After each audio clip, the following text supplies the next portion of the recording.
दोस्तों इस वक्त पूरी दुनिया का ध्यान रूस यूक्रेन महायुद्ध की तरफ है। पुतिन की सेना यूक्रेन की राजधानी कीव पर कब्जा करने के लिए प्रयास कर रही है और ये कयास लगाए जा रहे हैं कि कुछ ही घंटों में रूस की सेना कीव पर कब्जा कर लेगी। वहीं यह भी कहा जा रहा है कि यूक्रेन के बाद चीन भी ताइवान पर अटैक कर उसे चीन में मिलाने की कोशिश कर सकता है। वहीं दोस्तों अब दुनिया भर में भारत को लेकर भी बातें हो रही है कि यूक्रेन और ताइवान के बाद भारत भी पीओके पर अटैक कर सकता है। क्या ऐसे होने वाला है? क्या ये संभव है? अगर भारतीय सेना ने रूस की तरह पीओके पर अटैक किया और उसे वापस हासिल करने का प्रयास किया, भारत इससे कितना प्रभावित होगा? इन सभी सवालों पर दुनिया भर के रक्षा विशेषज्ञ अलग अलग राय दे रहे हैं। वीडियो में हम आपको बताएंगे कि क्या वाकई ऐसा होना संभव है।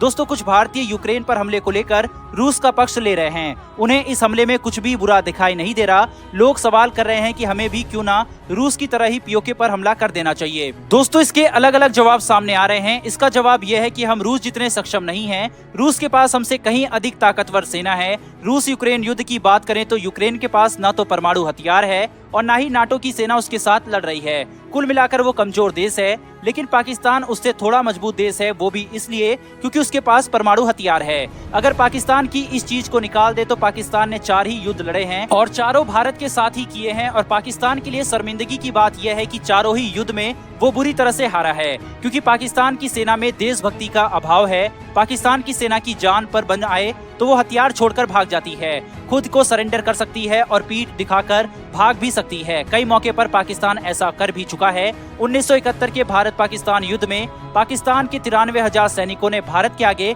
सरेंडर कर दिया था और ये दुनिया का सबसे बड़ा सरेंडर है। कमावेश यही हाल चीन का भी है। चीनी सेना शारीरिक रूप से कमजोर है, हालांकि ये अलग बात है कि वो संख्या में काफी ज्यादा है। वहीं चीन के पास हथियार, मिसाइल, फाइटर जेट, युद्धपोत और पनडुब्बियां हमसे ज्यादा हैं, लेकिन उस पर भरोसा नहीं किया जा सकता। चीन के फाइटर जेट्स उतनी ऊंचाई पर नहीं उड़ पाते जितना भारतीय लड़ाकू विमान उड़ान भरते हैं। रूस की बात करें तो उसका सामना ऐसे यूक्रेन से है जिसके पास न तो परमाणु हथियार है और न ही नाटो देश की सेनाएं, लेकिन हमारा मुकाबला परमाणु हथियारों से संपन्न सेना से होगा जिसके पास सुपर पावर चीन का सपोर्ट भी है। हालांकि ऐसा नहीं है कि भारत इन दोनों देशों का सामना नहीं कर सकता। मौजूदा स्थिति में आप देख भी रहे होंगे कि भारत एक साथ दोनों मोर्चे पर एक साथ लड़ रहा है। एलएसी और एलओसी दोनों जगहों पर भारतीय सेना मजबूती के साथ तैनात है। इधर चीन की बात करें तो भारतीय सेना को माउंटेन वॉर का इतना अनुभव है कि चीन शुरुआती दिनों में ही हाथ ऊपर कर देगा। 2 बार आप एलएसी पर देख भी चुके हैं जिसमें बताया जा रहा है कि गलवान झड़प में चीन के 38 से 40 सैनिक मारे गए थे। वहीं बालाकोट एयर स्ट्राइक और सर्जिकल स्ट्राइक जैसे मिशन करने वाली भारतीय सेना पाकिस्तान को भी मजा चखा चुकी है। ऐसे में भारत इतना सक्षम है कि भारत एक साथ पाकिस्तान और चीन दोनों से लड़ सकता है। वहीं दोस्तों अगर रूस यूक्रेन के बीच ये युद्ध अगर तीसरे विश्व युद्ध में तब्दील होता है तो ये कई जगह पर युद्ध शुरू कर सकता है। इसमें भारत जैसा देश भी इसके लपेटे में आ जाएगा। इस दौरान भारत को भी कई जगह पर सैन्य कार्रवाई के दौर से गुजरना पड़ सकता है। वहीं दूसरी ओर रूस और यूक्रेन के बीच जारी युद्ध अगर लंबा खिंचा, अगर चीन ने ताइवान पर हमला किया और उसके बाद भारत ने पीओके पर अटैक किया तो इसके कितने नुकसान होंगे और भारत पर इसका कैसा प्रभाव पड़ेगा, ये आप रूस यूक्रेन के बीच हो रहे नुकसान को देखते हुए अंदाजा लगा सकते हैं। पाकिस्तान ने आज तक अपने परमाणु हथियारों की संख्या का उजागर नहीं किया है। पाकिस्तान पिछले कुछ समय से नई कम दूरी की सामरिक हथियार, समुद्र आधारित क्रूज मिसाइल, हवा में दागी जाने वाली क्रूज मिसाइल और लंबी दूरी की बैलिस्टिक मिसाइल विकसित करने की कोशिश कर रहा है। पाकिस्तान के पास कम से कम 6 परमाणु सक्षम भूमि आधारित बैलिस्टिक मिसाइलें मौजूद हैं, जिनमें कम दूरी वाली नस्र ठोस ईंधन मिसाइल भी शामिल है। पाकिस्तान की मध्यम दूरी की मिसाइलों में शाहीन 2 और नई शाहीन 3 मिसाइलें शामिल है।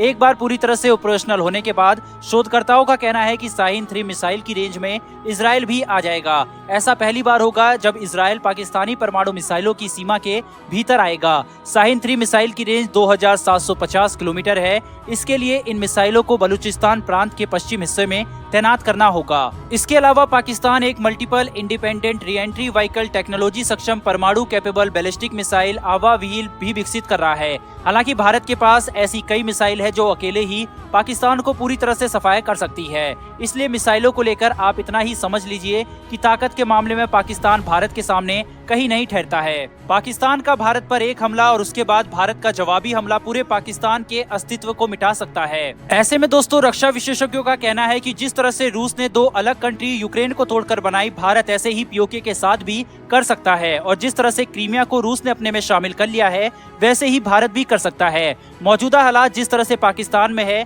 वो युद्ध लड़ने के काबिल नहीं है। वहीं आज के समय में कूटनीतिक लिहाज से भारत बेहद ताकतवर है, जिसका फायदा भारत को यूएन से लेकर सभी जगह मिलेगा। वहीं मौजूदा गवर्नमेंट ने जिस तरह से 370 को रिमूव किया है, ऐसे ही कार्रवाई पीओके के साथ भी कर सकता है। इसका इशारा भारत के गृह मंत्री अमित शाह पहले ही दे चुके हैं। बहरहाल दोस्तों, आपको क्या लगता है कि क्या भारत पीओके को ले सकता है जिस तरह से रशिया ने किया है वैसे करके? अपनी राय कमेंट बॉक्स में लिखकर जरूर बताएं। फिलहाल दोस्तों, इस वीडियो में इतना ही। फिर मिलेंगे ऐसी एक नई वीडियो के साथ। धन्यवाद। जय हिंद।